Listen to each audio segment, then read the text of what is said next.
السلام علیکم ورحمۃ اللہ وبرکاتہ۔ دعاؤں کی قبولیت کے لیے جو ارکان، واجبات، شروط اور آداب کتاب و سنت میں بتائے گئے ہیں، اس میں ایک بنیادی سبب، ایک بنیادی جو ہے آداب میں سے ایک بنیادی ادب یہ بھی سکھلایا گیا ہے کہ ایک داعی، ایک دعا کرنے والا جب اللہ رب العالمین کے حضور میں دعا کرتا ہے، اللہ سے کوئی چیز مانگتا ہے، تو اسے مانگنے کے ساتھ ساتھ اللہ تعالی پر کامل یقین ہونا چاہیے کہ اللہ ہی دینے والا ہے، اللہ ضرور اس کی دعا کو قبول کرے گا۔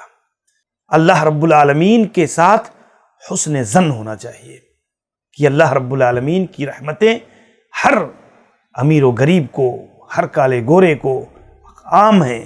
اللہ تبارک و تعالی اپنے بندوں کو ضرور، جو اللہ کی بندگی میں ہیں، اللہ تعالیٰ کی اطاعت کے ذریعہ سے اس سے سوال کرتے ہیں، اللہ ضرور ان کی دعاؤں کو قبول کرتا ہے۔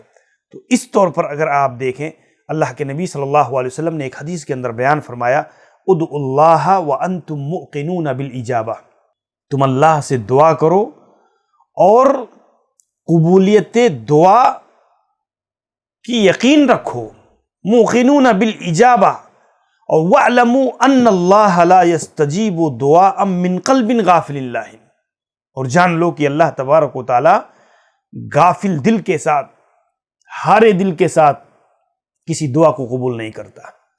انسان جب دعا کرے پوری توجہ کے ساتھ، پورے حضور قلب کے ساتھ، اللہ کی طرف پوری طرح سے جو ہے اپنے آپ کو متوجہ کر کے دعا کرے، اس طرح نہیں کہ ہاتھ اٹھائے ہوئے ہے اللہ کے لیے، اللہ کی بارگاہ میں، دل لگا ہوا ہے دکان میں، اور اس طریقے سے ہارے دل کے ساتھ، سستی اور غفلت کے ساتھ ایسا لگتا ہے کہ انسان صرف ایک رسمی طور پر اللہ رب العالمین سے سوال اور دعا کر رہا ہے۔ یہ طریقہ دعا کے قبولیت کے منافی ہے، اس لیے کہ اللہ کے نبی نے فرمایا، جب تم اللہ سے دعا کرو تو کامل یقین کے ساتھ اللہ پر، اللہ سے امید بھی رکھو، اللہ کا ڈر اور خوف بھی پیدا کرو، اس لیے کہ دعا کی اصل بنیاد یہی ہے۔ رغبم و رہبہ، یہ انبیاء کی دعاؤں کی صفت بتائی گئی ہے۔ صحابہ کرام کی صفت میں خوفم و طمعا، وہ ڈرتے بھی تھے اللہ سے، اللہ کے عذاب سے، اللہ کی پکڑ سے، اللہ کی گرفت سے، اور اس کے ساتھ ساتھ اللہ کی رحمتوں سے امید بھی جوڑے رہتے تھے کہ اللہ ہی دے گا، اللہ رب العالمین ضرور دے گا۔ تو یہ صفت اپنی دعاؤں میں پیدا کرے کہ اللہ تبارک و تعالی سے حسن ظن ہو، اللہ رب العالمین سے امید ہو، اللہ تعالی سے رجا ہو، اور اللہ کے کمال قدرت پر یقین ہو کہ مشکل سے مشکل ترین حالات میں بھی اللہ رب العالمین اس کی مدد کر سکتا ہے اور کرے گا، وہ قادر ہے اس کے اوپر۔ تو اس کی بنیاد پر یہ بہت بنیادی چیز ہے۔ اور دل کی غفلت جو ہے، جب دل غافل ہو جاتا ہے تو یہ دعا کی قوت اور دعا کے اثر کو باطل کر دیتی ہے وہ چیز۔ ہارے دل کے ساتھ آدمی جب دعا کرتا ہے تو دعا کی اثر جو ہے یہ کمزور پڑ جاتی ہے۔ جیسے کمان سے تیر تیزی کے ساتھ نکلنے کے لیے کمان کی رسی یہ بالکل ٹائٹ ہونی چاہیے۔ اگر کمان کی رسی ڈھیلی ہے تو تیر بھی بہت دور نہیں جائے گا، تیر کی رفتار یہ سست پڑ جاتی ہے۔ بیعین ہی اگر دعا میں صحیح طور پر آدمی پوری توجہ کے ساتھ اگر دعا نہ کرے تو اس کی تاثیر کمزور پڑ جاتی ہے۔ اس کے لیے ہم اپنی دعاؤں میں پوری حضور دل کے ساتھ، توجہ کے ساتھ ہم اللہ رب العالمین سے دعا کریں، اللہ تعالیٰ سے مانگیں۔ انا عند ظن عبدی بی، اللہ کہتا ہے کہ میں اپنے بندے کے گمان کے ساتھ ہوں۔ وانا معہ اذا دعانی، اور میں اس کے ساتھ ہوں جب وہ مجھے پکارتا ہے، مجھ سے دعا کرتا ہے۔ اللہ رب العالمین سے جب بندہ مانگتا ہے، اللہ تبارک و تعالی ضرور اس کی دعا کو قبول کرتا ہے۔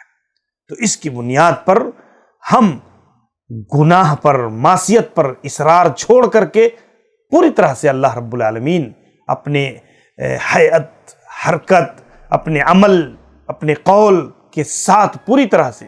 اسی لیے امام شوکانی رحمہ اللہ کہتے ہیں فیہ ترغیب من اللہ لعباد بتحسین ظنونہم، کہ اس میں ترغیب ہے کہ بندہ اپنی جو ہے ظن، اپنے گمان کو جو ہے یہ بہتر بنائے اللہ کے ساتھ میں.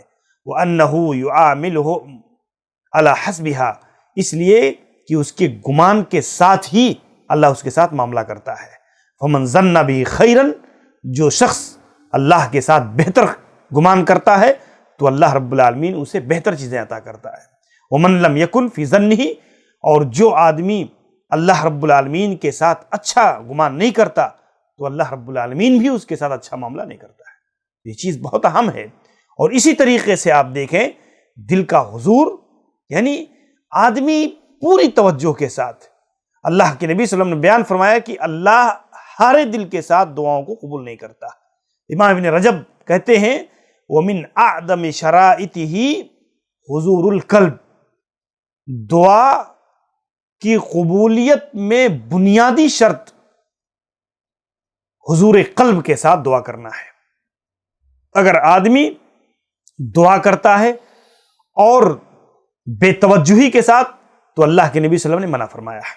اللہ کے نبی نے فرمایا اذا دعا احدکم فلیعزم فی الدعاء، تم میں سے جب کوئی آدمی دعا کرے تو پوری عزم و ارادے کے ساتھ، پورے عزم و ارادے کے ساتھ، ولا یقل اللہم ان شئت فآتنی، یہ نہ کہے کہ اللہ اگر تو چاہے تو مجھے دے دے، اللہ تو مجھے چاہے تو یہ مصیبت دور کر دے، اللہ تو چاہے تو ایسا کر دے، بلکہ اللہ سے گزارش، اللہ سے التجا، اللہ کے حضور تضرع، خاکساری، فقر و مسکنت کا اظہار کہ اے اللہ تو میرے اوپر رحم فرما، اللہ تو معاف فرما.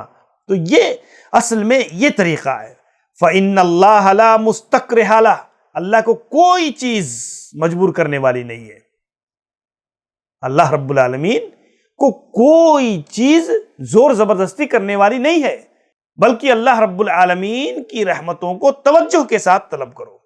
ایسے ہی آپ دیکھیں کہ جو ہے محمد بن ولید کہتے ہیں کہ حضرت عمر بن عبدالعزیز رحمہ اللہ کا ایک آدمی کے پاس سے گزر ہوا، وہ چند کنکریاں لے کر اپنے ہاتھ میں کھیل رہا ہے اور دعا کر رہا ہے.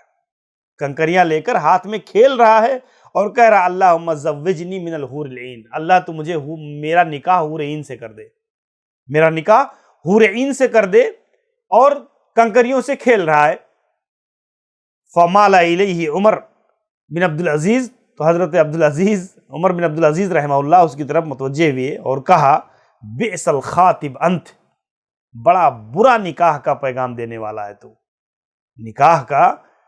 نکاح تو حور عین سے کرنا چاہتا ہے اور دعا جو کر رہا ہے وہ تو جو ہے کنکریوں سے کھیل کر کے دعا کر رہا ہے.